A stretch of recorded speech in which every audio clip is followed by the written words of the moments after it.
مساء الفل يا عمنا. يا مساء الجمال يا أستاذ.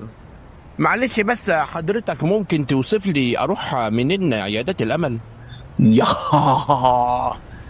انت ايه اللي جابك هنا يا أستاذ؟ انت تايه كل ده ازاي؟ الله الله الله، ليه بس كده يا عمنا؟ يبقى ايه، في مدينة تانية بعيدة يعني، في محافظة اخرى ولا ايه؟ خوفتني انت كده. لا، ولا بعيدة ولا حاجة. انت مالك خفت كده ليه؟ دي قريبة قوي، يا دوبك فركة كعب. طيب يا سيدي الفاضل، لما هي مش بعيدة بتخوفني ليه كده؟ طيب وتقول لي ايه اللي جابك هنا يا استاذ؟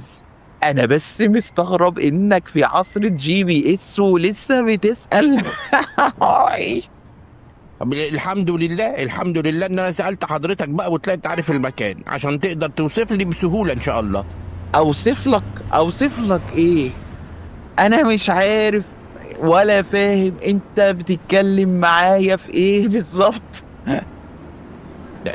ايه اللي توصف لي ايه، او توصف لي اروح ازاي عيادات الامل؟ مش انت قلت لي ايه اللي جابك هنا وبعدها قلت لي لا ده مش بعيده اوصف لي بقى انا اروح ازاي يعني؟ هو انت تعبان ولا حاجة يا استاذ؟ هو انت تعرفني اساسا؟ انت عايزني اعمل ايه بالظبط؟ اعالجك ولا ايه؟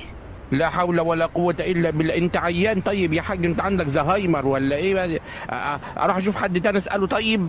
طب وانا قصرت معاك في حاجة يا استاذ؟ لا سمح الله، في حاجة سألتني عليها وما قلتلكش على الإجابة بتاعتها؟ انت هتجنني ولا حاجة يا استاذ؟ لا اله الا الله، ربنا يشفينا ربنا يشفينا ويشفيك يا عم الحاج.